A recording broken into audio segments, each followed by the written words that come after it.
ഇന്ന് ഈ വെള്ളിയാഴ്ച ദിവസം ജുമുഅ നമസ്കാരാനന്തരം നമ്മൾ ഈ പറയുന്നത് പോലെ സൂറത്ത് യാസീൻ ഓതിയാൽ, ഇതുപോലെ തന്നെ ഓതിയാൽ നമുക്ക് ലഭിക്കുക 3 കാര്യങ്ങളാണത്രേ. എന്തൊക്കെയാണത്? നമ്മുടെ ആവശ്യങ്ങൾ അള്ളാഹു പൂർത്തീകരിച്ചു തരും, സാമ്പത്തികമായ അഭിവൃദ്ധി തരും, ഭക്ഷണത്തിന് ഒരിക്കലും മുട്ടില്ലാത്തവണ്ണം ഭക്ഷണത്തിൻ്റെ കവാടങ്ങൾ അള്ളാഹു തുറന്നു തരും. എത്ര വലിയ പ്രതിസന്ധിയിലാണ് നമ്മളുള്ളതെങ്കിലും യാസീനിൻ്റെ ബറക്കത്തുകൊണ്ട് അല്ലാഹു റബ്ബുൽ ആലമീൻ നമ്മളെ അങ്ങ് കൈപിടിക്കും. ഇതിലപ്പുറം എന്താ വേണ്ടത്? അതുകൂടാതെ സൂറത്ത് യാസീൻ ഹൃദ്യമായ രീതിയിൽ നമ്മൾ പാരായണം ചെയ്താൽ, കൃത്യമായ നിയ്യത്ത് വെച്ച്, എങ്ങനെയാണ് ആ നിയ്യത്ത് വെക്കേണ്ടതെന്നൊക്കെ പറഞ്ഞു തരാം. അങ്ങനെ നിയ്യത്ത് വെച്ച് പാരായണം ചെയ്താൽ 5 കാര്യങ്ങൾ, 5 അത്ഭുതങ്ങൾ നമ്മുടെ ജീവിതത്തിൽ നടക്കും. സൂറത്ത് യാസീനിൻ്റെ ആ 5 പ്രത്യേകതകൾ കൂടെ നമുക്കൊന്ന് പഠിക്കണം. അങ്ങനെ വിശുദ്ധമായി ഈ വെള്ളിയാഴ്ച അങ്ങ് തുടങ്ങിക്കൊള്ളൂ നമ്മുടെ യാസീൻ പാരായണം. ഉസ്താദെ, ഞങ്ങൾ എല്ലാ ദിവസവും യാസീൻ ഓതുന്നുണ്ടാകാം, പക്ഷെ ഓതുന്നതിൻ്റെ ഫലം ആസ്വദിക്കാൻ നമുക്ക് കഴിഞ്ഞിട്ടുണ്ടോ? അതെന്തുകൊണ്ടാണ്? ഈ നിയ്യത്തുകൾ കടന്നു വരാത്തത് കൊണ്ടാണ്. ഈ നിയ്യത്ത് വെച്ച് ഹൃദ്യമായ രീതിയിൽ സൂറത്ത് യാസീൻ നിങ്ങളൊന്ന് പാരായണം ചെയ്ത് നോക്കിക്കേ, അത്ഭുതങ്ങൾ സംഭവിക്കും ഇൻഷാ അല്ലാഹ്. അല്ലാഹു തൗഫീഖ് നൽകട്ടെ. 1000 രൂപ സമ്മാനമായി ലഭിക്കുന്ന ചോദ്യം വീഡിയോയിലുണ്ട്, മുഴുവനായി കാണുക, ഉത്തരം കമൻറ്റ് ചെയ്യുക, നാമുമായി ബന്ധപ്പെട്ട എല്ലാവരിലേക്കും ഷെയർ ചെയ്ത് കൊടുക്കുക. അല്ലാഹു റബ്ബുൽ ആലമീൻ അവൻ്റെ യഥാർത്ഥ മുത്തഖീങ്ങളിൽ നാം ഏവരെയും ഉൾപ്പെടുത്തി അനുഗ്രഹിക്കുമാറാകട്ടെ. അസ്സലാമു അലൈക്കും വറഹ്മത്തുള്ളാഹി വബറകാതുഹു. എന്തൊക്കെയുണ്ട് എല്ലാവരുടെയും വിശേഷം? സന്തോഷമല്ലേ? എവിടെ പുഞ്ചിരിച്ചുകൊണ്ടൊരു ഹംദ് പറഞ്ഞ് അൽഹംദുലില്ലാഹി റബ്ബിൽ ആലമീൻ.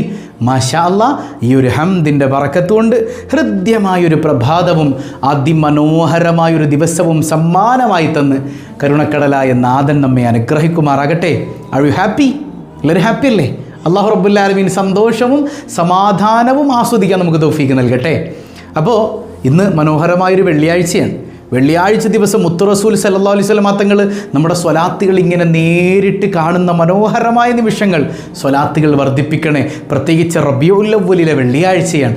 അള്ളാഹു ആ സ്വലാത്തിൻ്റെ മഹത്വം ആസ്വദിക്കാൻ തൗഫീഖ് നൽകട്ടെ. ഇടയ്ക്കൊരു കാര്യം പറയാം. ഇന്നലെ ഒരു തെറ്റിദ്ധാരണ സംഭവിച്ചു.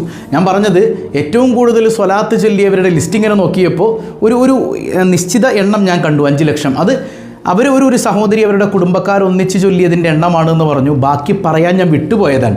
അതായത് കുടുംബക്കാരൊന്നിച്ചുള്ള എണ്ണമല്ല ഇടേണ്ടത്. നമ്മൾ റബീഉൽ അവ്വൽ 1 മുതൽ 12 വരെ നമ്മൾ ചൊല്ലിയ സ്വലാത്ത് എത്രയാണ്, ഒരാൾ തനിച്ച് അയാൾ എത്ര ചൊല്ലിയിട്ടുണ്ട്, അതിൽ വെച്ച് ഏറ്റവും കൂടുതൽ ചൊല്ലിയ ആൾക്കാണ് നമ്മൾ ഇൻഷാ അല്ലാഹ് ഗോൾഡ് കോയിൻ സമ്മാനമായിട്ട് നൽകുന്നത്. കുടുംബക്കാരെ ഏൽപ്പിക്കുകയാണെങ്കിൽ പിന്നെ നമുക്ക് എത്രയും ചൊല്ലാമല്ലോ. 1 കോടിയൊന്നുമില്ല, 100 കോടിയൊക്കെ നമുക്ക് ഹദിയ ചെയ്യാൻ പറ്റും. സിമ്പിൾ കാര്യമാണ്. അതായത് ഒരാൾ റബീഉൽ അവ്വൽ 1 മുതൽ 12 വരെ എത്ര ചൊല്ലി അത് കൃത്യമായിട്ട് എണ്ണ അറിയിക്കുക. ഇൻഷാ അല്ലാഹ് അയാൾക്കാണ് നമുക്ക് ഗോൾഡ് കോയിൻ കൊടുക്കേണ്ടത്. റബീഉൽ അവ്വൽ 30-ാം രാവിൻ്റെ അന്നത് നമുക്ക് പ്രഖ്യാപിക്കണം. ഇൻഷാ അല്ലാഹ് കഴിയുമെങ്കിൽ അവരുടെ വീട്ടിൽ പോയിട്ട് സമ്മാനമായിട്ട് അത് കൊടുക്കണം. അല്ലാഹു റബ്ബുൽ ആലമീൻ അതിനൊക്കെ തൗഫീഖ് നൽകട്ടെ. ഇന്ന് നമ്മൾ പഠിക്കുന്നത് സൂറത്തു യാസീനിൻ്റെ ചില അത്ഭുതങ്ങളാണ്. ഈ വെള്ളിയാഴ്ച ദിവസം ജുമുഅ കഴിഞ്ഞിട്ട് പള്ളിയിലിരുന്നോ അല്ലെങ്കിൽ വീട്ടിൽ വന്നിട്ടോ, ഏറ്റവും നല്ലത് പള്ളിയിലിരുന്ന് പുരുഷന്മാരും വീട്ടിലിരുന്ന് സ്ത്രീകളും നമ്മൾ ഈ പറയുന്നത് പോലെ യാസീൻ പാരായണം ചെയ്താൽ ആവശ്യങ്ങൾ അല്ലാഹു വീട്ടിത്തരും, സാമ്പത്തിക അഭിവൃദ്ധി തരും, അതുപോലെ ഭക്ഷണത്തിനുള്ള മുട്ടൊക്കെ പടച്ചോനങ്ങ് നീക്കിത്തരും. എത്ര വലിയ പ്രതിസന്ധി ഉണ്ടെങ്കിലും ആ പ്രതിസന്ധിയിൽ നിന്ന് അല്ലാഹു നമ്മളെ കരകയറ്റും. അപ്പോൾ അതെങ്ങനെയാണ് ജുമുഅ കഴിഞ്ഞിട്ട് ഓതേണ്ടത്? അതിനൊരു പ്രത്യേക ശൈലിയുണ്ട്. അത് ഇൻഷാ അല്ലാഹ് നമുക്ക് പറയാം. അതിനു മുൻപ് സൂറത്ത് യാസീൻ ഓതിക്കഴിഞ്ഞാൽ നമുക്ക് ലഭിക്കുന്ന 5 അത്ഭുതങ്ങൾ, ഒരുപാട് അത്ഭുതങ്ങളുണ്ട്. 5 അത്ഭുതങ്ങളെക്കുറിച്ച് ആദ്യം നമുക്കൊന്ന് പഠിക്കാം. അപ്പോഴാണ് യാസീനിൻ്റെ മഹത്വം നമുക്ക് ഉൾക്കൊള്ളാൻ പറ്റുക. അല്ലാഹു അതിന് തൗഫീഖ് നൽകട്ടെ. ഹബീബായ സല്ലല്ലാഹു അലൈഹി വസല്ലം തങ്ങൾ പഠിപ്പിക്കുന്നുണ്ട്, സൂറത്തു യാസീൻ ലിമാ ഖുരിഅല. നിങ്ങൾ എന്താഗ്രഹിച്ചുകൊണ്ട് യാസീൻ ഓതിയാലും അല്ലാഹു അത് നടത്തി തരും. അപ്പോൾ നമ്മുടെ കൽബിലെ യഖീൻ എങ്ങനെയാണ്, നമ്മുടെ കൽബിലെ നിയ്യത്ത് എങ്ങനെയാണ്, ഇഖ്ലാസിൻ്റെ തോത് എങ്ങനെയാണ്, ഇതൊക്കെ അനുസരിച്ചിട്ടാണ് അതിന് പ്രതിഫലം ലഭിക്കുക. നമ്മളൊരു ഇഖ്ലാസ് ഇല്ലാണ്ട് പണ്ടപ്പോഴോ പഠിച്ച യാസീൻ ഇങ്ങനെ ഓതി പോകാന്നല്ലാതെ അതിലൊരു ഇഖ്ലാസില്ല, ആത്മാർത്ഥതയില്ല, നിയ്യത്ത് കടന്നു വരുന്നില്ല. ഇന്നമൽ അഅ്മാലു ബിന്നിയ്യാത്ത്, ഏത് കർമ്മവും സ്വായത്തമാകുന്നത് നിയ്യത്ത് കൊണ്ടാണ്. അപ്പോൾ നിയ്യത്ത് കൃത്യമായിരിക്കെ സൂറത്ത് യാസീൻ നമ്മൾ പാരായണം ചെയ്യണമെന്നാണ്. അപ്പോൾ ഇൻഷാ അല്ലാഹ് ആദ്യം ഈ 5 കാര്യങ്ങൾ പറയാം. അതിനുശേഷം ജുമുഅ കഴിഞ്ഞിട്ട് എങ്ങനെയാണ് ഓതേണ്ടതെന്നും കൂടെ നമുക്ക് പറയാം, ഇല്ലേ? അങ്ങനെ ഓതിക്കഴിഞ്ഞാൽ ഇന്ന് ഇൻഷാ അല്ലാഹ് ജീവിതത്തിൽ വലിയ മാറ്റം സംഭവിക്കുന്നേ. അല്ലാഹു അതിന് തൗഫീഖ് നൽകട്ടെ. ഒന്നാമത്തെ പ്രത്യേകത നോക്കി, ഇമാം സ്വാബി റഹിമഹുല്ലാ അദ്ദേഹത്തിൻ്റെ ഹാഷിയയിൽ ഉദ്ധരിക്കുന്നത് കാണാം. മൻ ഖറഅഹ സ്വബാഹൻ ലം യസൽ ഫീ ഫറഹിൻ ഹത്താ യുംസിയ. ഒരു മനുഷ്യൻ രാവിലെ തന്നെ യാസീൻ ഓതി വൈകുന്നേരം വരെ അവന് സന്തോഷമായിരിക്കും അത്രേ. സുബ്ഹാനക യാ റബ്ബ്. ഉസ്താദ്, ഞാനൊക്കെ യാസീൻ ഓതുന്നുണ്ട് എന്നിട്ട് സന്തോഷം കിട്ടണമല്ലോ. ഓത്തിൻ്റെ ഗുണമാണേ. അതായത് അള്ളാഹു എനിക്ക് സന്തോഷം തരും എന്നങ്ങ് ഉറപ്പിച്ചോ. എന്നിട്ട് ഈ നിയ്യത്തിലങ്ങ് ഓതിക്കോ. രാവിലെ ഓതിക്കഴിഞ്ഞാൽ വൈകുന്നേരം വരെ സന്തോഷമാണ്. സുബ്ഹാനക യാ റബ്ബ്. പണ്ടൊക്കെ നമ്മുടെ വീട്ടിൽ സമാധാനം നിറഞ്ഞ അന്തരീക്ഷം ഉണ്ടായിരുന്നു. വാപ്പായി ഉമ്മായി മക്കളൊക്കെ സുബഹിസ്കാരം കഴിഞ്ഞിട്ടൊരു യാസീൻ ഓത്തുണ്ട്. യാസീൻ ഓതാതെ വാപ്പ പണിക്ക് പോകില്ല. വൈകുന്നേരം വരെ എന്ത് സന്തോഷമാണ്. വൈകുന്നേരം ഓതിക്കഴിഞ്ഞാലോ ബാക്കി പറയുന്നുണ്ട്, മൻ ഖറഅഹ മസാഅൻ, ഒരാൾ വൈകുന്നേരം അല്ലെങ്കിൽ രാത്രി സമയത്ത് ഒരാൾ യാസീൻ പാരായണം ചെയ്താൽ ലം യസൽ ഫീ ഫറഹിൻ ഹത്താ യുസ്ബിഹ, നേരം വെളുക്കുന്നത് വരെ അവന് സന്തോഷമാണ്. അതിൻ്റെ ഇടയിൽ സമാധാനമില്ലായ്മ ഉണ്ടാവില്ല, നല്ല സമാധാനം നിറഞ്ഞ അന്തരീക്ഷം. അപ്പം ഈ നിയ്യത്ത് മനസ്സിൽ വേണം. നിയ്യത്ത് മനസ്സിലുണ്ടായിരിക്കും, അതൊക്കെ കിട്ടും. ഞാനതാ പറഞ്ഞത്, പണ്ടൊക്കെ നമ്മുടെ വീട്ടിൽ സമാധാനം ഉണ്ടായിരുന്നു, ഇത്തരം ആത്മീയ കാര്യങ്ങളൊക്കെ നടന്നിരുന്നേ. ഇന്ന് അതൊന്നുമില്ല. ഇന്ന് നമുക്ക് നമ്മൾ ബിസി ആയി പോയില്ലേ. അള്ളാഹ് നമ്മൾ മറന്നു, റസൂലുള്ളാഹിനെ മറന്നു, ഖുർആൻ പാരായണം മറന്നു. അപ്പോൾ ഇന്ന് മുതൽ ഇൻഷാ അല്ലാഹ് സുബ്ഹാനല്ലാഹ് കഴിഞ്ഞ ഉടൻ തന്നെ നിങ്ങൾ എന്ത് ചെയ്യുക, ഒരു യാസീനും ഓദിക്കോ രാവിലെ തന്നെ. വൈകുന്നേരം മഗ്‌രിബ് കഴിഞ്ഞിട്ടൊരു യാസീൻ. അപ്പോൾ ഈ നിയ്യത്ത് വൈകുന്നേരം വരെ സമാധാനം ഉണ്ടാകണം. ആ മഹാന്മാർ പഠിപ്പിച്ച് തന്ന ആ നിയ്യത്തുകളൊക്കെ മനസ്സിലേക്ക് വരട്ടെ. അല്ലാഹു റബ്ബുൽ ആലമീൻ സമാധാനം തരും, ഉറപ്പാണ്. അല്ലാഹു അത് ആസ്വദിക്കാൻ തൗഫീഖ് നൽകട്ടെ. രണ്ടാമത്തേത്, മൻ ഖറഅഹ വഹുവ അലാ സക്കറാത്തിൽ മൗത്ത് ലം യഖ്ബിദ് മലക്കുൽ മൗത്ത് റൂഹഹു ഹത്താ യറാ റിദ്വാൻ. സുബ്ഹാനല്ലാഹ്. ഒരാൾ മരണവെപ്രാളത്തെയാണ്, സക്കറാത്തിൻ്റെ ഹാലിലാണ്, ഏതാണ്ട് മരിക്കാറായി എന്നുള്ള തോന്നൽ ആ മനുഷ്യന് തന്നെ ഉണ്ട്. അവൻ ഒരു സൂറത്ത് യാസീൻ പാരായണം ചെയ്താൽ, അല്ലെങ്കിൽ ആ സഹോദരി ഒരു സൂറത്ത് യാസീൻ പാരായണം ചെയ്താൽ മലക്കുൽ മൗത്ത് അവരുടെ റൂഹ് പിടിക്കൂല. എതുവരെ? സ്വർഗം കാക്കുന്ന റിദ്വാൻ എന്ന മലക്കിനെ കാണുന്നത് വരെ അവൻ്റെ റൂഹ് മലക്ക് പിടിക്കൂല. ആ റിദ്വാൻ അലൈഹിസ്സലാം വന്നിട്ട് എന്ത് ചെയ്യും? സ്വർഗത്തിൽ നിന്നുള്ള പാനീയം ഈ മനുഷ്യനെ കുടിപ്പിക്കാതെ അത് കുടിച്ചിട്ട് അസ്രായിൽ അലൈഹിസ്സലാം അവൻ്റെ റൂഹ് പിടിക്കുമെന്നാണ്. സുബ്ഹാനല്ലാഹ്. എന്താ പറഞ്ഞത്? അസ്രായിൽ റൂഹ് പിടിക്കാൻ വരികയാണ്. പക്ഷേ ഇവൻ യാസീൻ ഓതിയിട്ടുണ്ട്, സക്കറാത്തിൻ്റെ ഹാലിലാണുള്ളത്. ആ മനുഷ്യൻ്റെ റൂഹ് പിടിക്കൂല, അവിടെ വെയിറ്റ് ചെയ്യും. ആര് വരണം? സ്വർഗത്തിൻ്റെ മാലാകയായ റിദ്വാൻ അലൈഹിസ്സലാം വരണം. വന്നിട്ട് ഇവന് സ്വർഗത്തിലെ വെള്ളം കൊടുക്കണം, അത് കുടിച്ചിട്ടേ മരിക്കുള്ളൂ. അള്ളാഹു നമുക്കൊക്കെ തൗഫീഖ് നൽകട്ടെ. സക്കറാത്തിൻ്റെ ഹാലിലൊരു മനുഷ്യന് യാസീൻ ഓതാൻ പറ്റുക എന്നൊക്കെ പറഞ്ഞാൽ വലിയൊരു തൗഫീഖാണ്. അത് അള്ളാഹ് തരണം. ആ തൗഫീഖ് എല്ലാവർക്കും കിട്ടൂല. ഞാനും ഓതും എന്നൊക്കെ നമുക്ക് ഇപ്പോൾ അവകാശപ്പെടാം. ചിലപ്പോൾ നാവങ്ങ് പൊങ്ങൂല. അല്ലാഹു റബ്ബുൽ ആലമീൻ നല്ല ഓർമ്മയുള്ള മരണം നൽകി അനുഗ്രഹിക്കുമാറാകട്ടെ. ആഫിയത്തുള്ള ദീർഘായുസ് നൽകി അള്ളാഹു അനുഗ്രഹിക്കട്ടെ. ഇനി മരണപ്പെട്ടൊരു വ്യക്തിയുടെ അടുക്കലാണെങ്കിൽ ഹബീബായി സല്ലല്ലാഹു അലൈഹി വസല്ലം തങ്ങൾ പറഞ്ഞിട്ടില്ലേ, ഇഖ്റഉ അലാ മൗതാക്കും സൂറ യാസീൻ. മരണാസന്നനായ ഒരു വ്യക്തിയുടെ അടുക്കൽ പോയി നിങ്ങൾ യാസീൻ ഓതണമെന്ന് മുത്തുനബി തങ്ങൾ സല്ലല്ലാഹു അലൈഹി വസല്ലം പറഞ്ഞിട്ടുണ്ട്. പക്ഷെ അവിടെ ചൊച്ചപ്പാടുണ്ടാക്കിയിട്ട് ആ മനുഷ്യനെ പേടിപ്പിക്കരുത്. അസ്രായിൽ വന്നതിനേക്കാളും പേടി നിങ്ങളെല്ലാവരും കൂടെ വരുമ്പോഴായിരിക്കും. ഒരു രോഗിയെ കാണാൻ പോയാൽ കുറച്ച് നേരം എടുക്കുക, ഒന്ന് ദ്വാരന്ന് കൊടുക്കുക, വേഗം പോരുക. അവൻ്റെ തലയിൽ ഇങ്ങനെ തടവലൊക്കെ സുന്നത്തുണ്ട്. മുത്തുനബി തങ്ങൾ അങ്ങനെ ചെയ്യുമായിരുന്നു. ആ മനുഷ്യനോട് ദ്വാരക്കാൻ പറയാം. ഒരു രോഗിയെ കാണാൻ പോയാൽ ഞങ്ങൾക്ക് വേണ്ടി ദ്വാരക്കണം കേട്ടോ എന്ന് അയാളോട് പറയാം. കാരണം രോഗിയുടെ പ്രാർത്ഥനയ്ക്ക് ഉത്തരമുണ്ടെന്ന് പരിശുദ്ധ റസൂലുള്ളാഹി സ്വല്ലല്ലാഹു അലൈഹി വസല്ലം. അവിടെ ഒരുപാട് നേരം ഇരിക്കരുത്. രോഗിയുടെ അടുക്കൽ പോയ രോഗസന്ദർശനം കഴിഞ്ഞിട്ട് വേഗം പോരുക. ഒരുപാട് നേരം ഇരിക്കൽ രോഗിയെ ബുദ്ധിമുട്ടിക്കലാണ്. യാസീൻ ഓതാൻ പറഞ്ഞാൽ എല്ലാവരും കൂടെ അവിടെ നിന്ന് ഭയങ്കര ബഹളത്തിൽ ഓതിപ്പോകരുത്. പതിയെ. അത് രോഗിക്ക് സമ്മതമാണ്, ഉറക്കി ഓതലെങ്കിൽ കുഴപ്പമൊന്നുമില്ല കേട്ടോ. പക്ഷേ എല്ലാവരുടെ ഹാൽ ഒരുപോലെ ആയിരിക്കില്ലല്ലോ. അപ്പോൾ യാസീൻ അത് ഗുണം ചെയ്യുമെന്ന് പഠിപ്പിക്കുന്നുണ്ട് സയ്യിദുനാ റസൂലുള്ളാഹ്. മരണവേളയിൽ അത് ഓതാൻ അല്ലാഹു നമുക്ക് തൗഫീഖ് നൽകട്ടെ. മൂന്നാമത്തേത്, തദ്ഫഅൻ സ്വഹിബിഹ കുല്ല സൂഇൻ തഖ്ലീലഹു കുല്ല ഹാജ. ഒരാൾ സൂറത്ത് യാസീൻ ഓതി കഴിഞ്ഞാൽ ഈ നിയ്യത്തിൽ ഓതണം, അപ്പോഴാണത് കിട്ടുക. അവനിലേക്ക് വന്ന് അടുക്കുന്ന എല്ലാ അപകടങ്ങളെയും തെറ്റുകളെയും അള്ളാഹു തടയും. അവൻ്റെ ആവശ്യങ്ങളൊക്കെ അള്ളാഹു പൂർത്തീകരിച്ചു. ഈ ഒരു നിയ്യത്തിൽ, അതായത് എന്നിലേക്ക് വന്നണയുന്ന എല്ലാ തെറ്റുകളെയും നീ തടക്കണേ അല്ല, അതുപോലെ തന്നെ എൻ്റെ മുറാദുകളെ ഹാസിലാക്കണേ അല്ല എന്ന നിയ്യത്തിലൊരു മനുഷ്യൻ ഒതുക്കഴിഞ്ഞാൽ അവനിലേക്ക് വരുന്ന അപകടങ്ങളെ അല്ല തടയും, വിഷമങ്ങളെ അല്ല, പ്രയാസങ്ങളെ അല്ല തടയും. അതുപോലെ തന്നെ അവൻ്റെ മനസ്സിലുള്ള മുറാദുകൾ അള്ളാഹു ഹാസിലാക്കി കൊടുക്കുക. അപ്പോൾ ആ നിയ്യത്തിൽ, അപ്പോൾ ഈ നമ്മൾ രാവിലെ വൈകുന്നേരം ഒരു യാസീൻ ഓതിയാൽ മതി. പക്ഷേ ഈ നിയ്യത്തിലങ്ങ് ഓതിക്കോ. ഈ നിയ്യത്തുകളൊക്കെ കടന്നു വരുമ്പോൾ നമ്മുടെ ജീവിതത്തിൽ വലിയ മാറ്റം സംഭവിക്കും. അല്ല, ഇനി എന്തെങ്കിലുമൊക്കെ പ്രയാസം നമ്മൾ നേരിടുന്നുണ്ടോ, നല്ല നിയ്യത്തിൽ ആ പ്രയാസം നീങ്ങിപ്പോണെന്ന് എഴുതിയിട്ട് യാസീൻ ഓതിക്കോ. അള്ളാഹു അത് നീക്കിത്തരുമെന്നല്ലേ, അള്ളാഹു നീക്കിത്തരുമെന്നല്ലേ ഹബീബായ തങ്ങൾ പറഞ്ഞെന്താ? എന്താഗ്രഹിച്ചുകൊണ്ട് യാസീൻ ഓതുന്നോ അത് നടക്കും. പരിശുദ്ധ റസൂലുള്ളാഹി സ്വല്ലല്ലാഹു അലൈഹി വസല്ലം. ഇനി നാലാമത്തെ നോക്കിയേ, മൻ ഖറഅ യാസീൻ ഫീ ലൈല ഇബ്തിഗാഅ വജ്ഹില്ലാഹി ഗഫറല്ലാഹു ലഹു ഫീ തിൽക്കൽ ലൈല. സുബ്ഹാനല്ലാഹ്. ഒരു രാത്രിയിൽ ഒരാൾ അള്ളാഹുവിൻ്റെ തൃപ്തി മാത്രം ലക്ഷ്യം വെച്ചുകൊണ്ട് യാസീൻ പാരായണം ചെയ്താൽ, അള്ളാഹിൻ്റെ തൃപ്തി, അള്ളാഹുവിന് വേണ്ടി എൻ്റെ കടം വീടണം, എൻ്റെ സമ്പത്ത് വർദ്ധിക്കണം, അതൊന്നും ഒരു വിഷയമല്ല. അള്ളാഹുവിൻ്റെ തൃപ്തി മാത്രമാണ് എൻ്റെ മനസ്സിലുള്ളത്. എൻ്റെ റബ്ബിൻ്റെ തൃപ്തിക്ക് വേണ്ടി ഞാനൊരു യാസീൻ ഓതുന്നു എന്ന നിയ്യത്തിലൊരു മനുഷ്യൻ യാസീൻ ഓതിയാൽ ആ രാത്രി തന്നെ അവൻ്റെ ചെറുപാപങ്ങളെല്ലാം പൊറുക്കപ്പെടുമെന്ന് ഇമച്ചുകൾ രേഖപ്പെടുത്തുന്നത് കാണാം. യാസീൻ അത് അത്ഭുതമാണ്. ജീവിതത്തിൽ അന്വർത്ഥമാക്കാൻ അള്ളാഹു തൗഫീഖ് നൽകട്ടെ. അഞ്ചാമത്തേത് നോക്കിയേ, മൻ ദഖലൽ മഖ്ബറ ഫഖറഅ സൂറ യാസീൻ ഖുഫിഫൽ അദാബ് അൻ അഹ്ലിഹാ ദാലിക്കൽ യൗം. സുബ്ഹാനല്ലാഹ്. ഒരു മനുഷ്യൻ പള്ളിക്കാട്ടിലേക്ക് കടന്നു വന്നു. പള്ളിക്കാട്ടിൽ സിയാറത്തിന് പോയി. അയാളൊരു യാസീൻ ഓതി. ആ സമയത്ത് അന്നത്തെ ദിവസം ആ കബറാളികൾക്ക് ആരിലേക്കാണ് അവൻ ഹദിയ ചെയ്യുന്നത്? അവൻ്റെ കുടുംബക്കാർക്ക്. പ്രത്യേകിച്ച് അല്ലാഹു റബ്ബുൽ ആലമീൻ അന്നത്തെ ദിവസം അദാബ് ലഘൂകരിച്ചു കൊടുക്കും. അന്നത്തെ ദിവസം അദാബിന് ലഘൂകരണം നടത്തും. സുബ്ഹാനല്ലാഹ്. എല്ലാ ദിവസവും ഖബറിൽ പോയി ഒരു യാസീൻ ഓതിക്കഴിഞ്ഞാൽ, അങ്ങനെയുള്ള മക്കളെ കിട്ടിക്കഴിഞ്ഞാൽ മാതാപിതാക്കൾ എന്ത് ഭാഗ്യവാന്മാരാണ്. ഇനി അവിടെ ചെല്ലാം, നമുക്ക് അവിടെ ചെല്ലാൻ പറ്റുന്നില്ല. ഇവിടെ ഇരുന്ന് ഓതിയാൽ, പ്രത്യേകിച്ച് നമ്മുടെ സഹോദരിമാർ ആൺകുട്ടിയിലെ പോകാൻ ഒക്കെ വീട്ടിലിരുന്ന് ഓതിയിട്ട് ഹദിയ ചെയ്തു, അതവർക്ക് കിട്ടുമല്ലോ. അല്ലാഹു കാരുണ്യവാനല്ലേ, കിട്ടുമെന്നാണല്ലോ നമുക്ക് ഖുർആനും ഹദീസും പഠിപ്പിച്ചു തരുന്നത്. മാത്രമല്ല, ഇങ്ങനെ ഓതുന്നൊരു മനുഷ്യന് ഖബറിൽ പോയി കഴിഞ്ഞാൽ അവന് കിട്ടുക എന്താണെന്ന് വെച്ചാൽ, അവിടെ എത്ര ഖബറാളികൾ അടക്കപ്പെട്ടിട്ടുണ്ടോ അവർക്ക് ലഭിക്കുന്ന പുണ്യങ്ങളുടെ ഒക്കെ ഒരു മിസിൽ ആർക്കും കിട്ടും, ഈ മനുഷ്യന് കിട്ടും.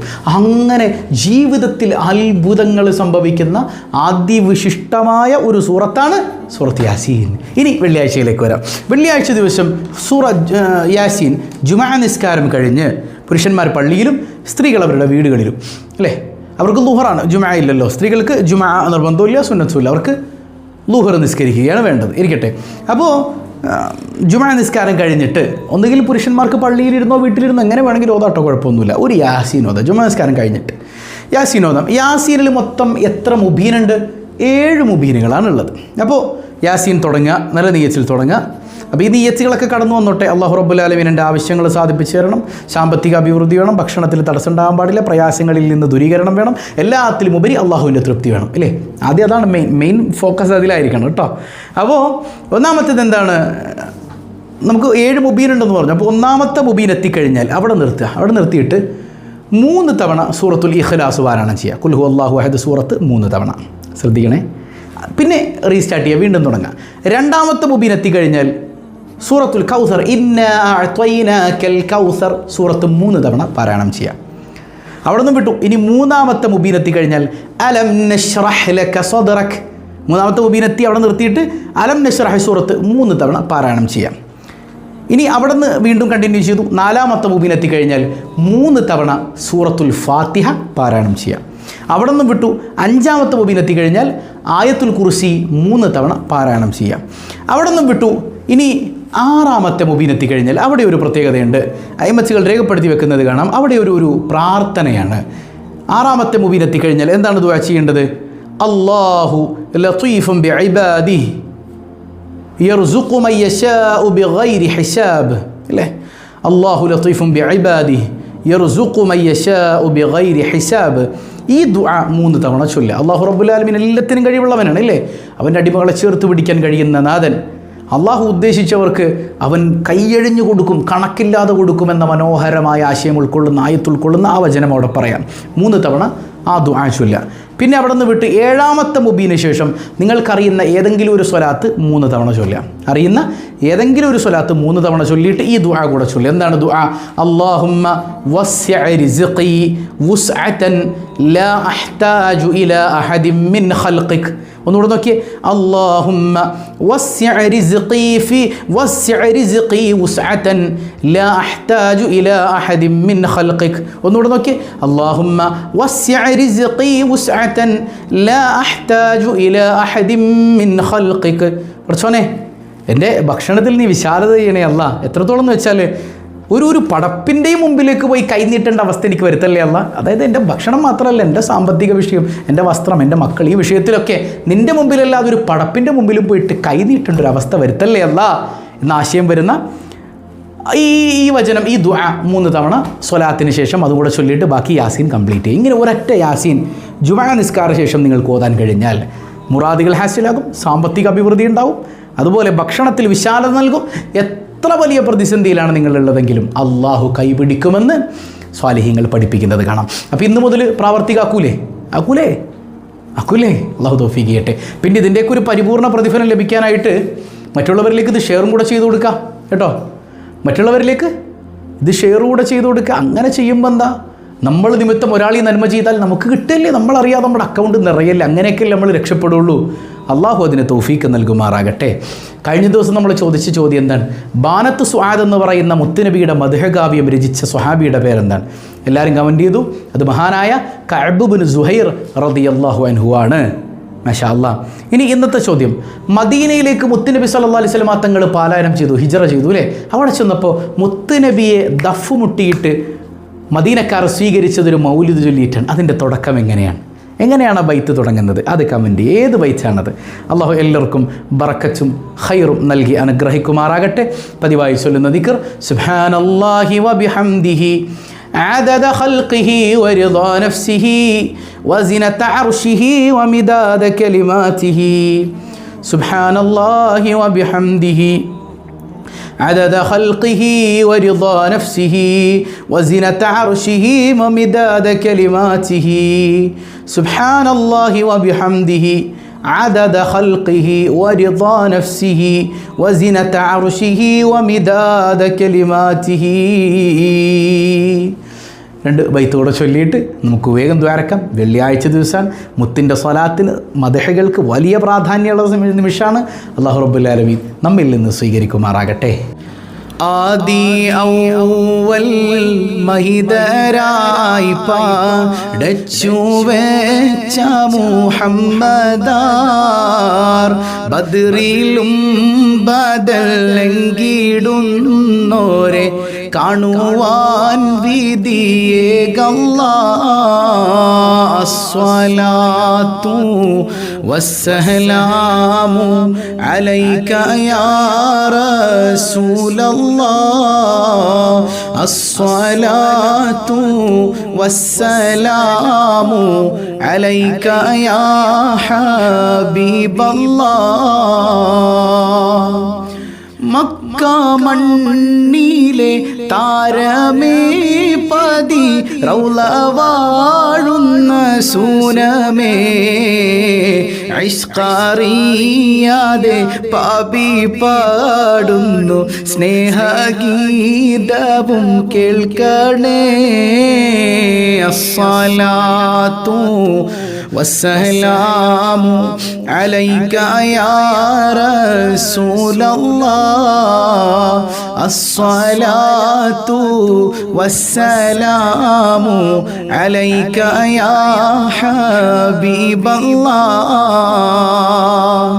ആറ്റലായൊരു അഷ്റഫുൻ നബി പാടിടുന്നിവർ ആശയായി ആഗ്രഹങ്ങളേറെയുണ്ട് കുബ്ബചാരത്തിൽ ചൊന്നിടാൻ. അസ്സലാത്തു വസ്സലാമു അലൈക യാ റസൂലല്ലാഹ്. അസ്സലാത്തു വസ്സലാമു അലൈക യാ ഹബീബല്ലാഹ്.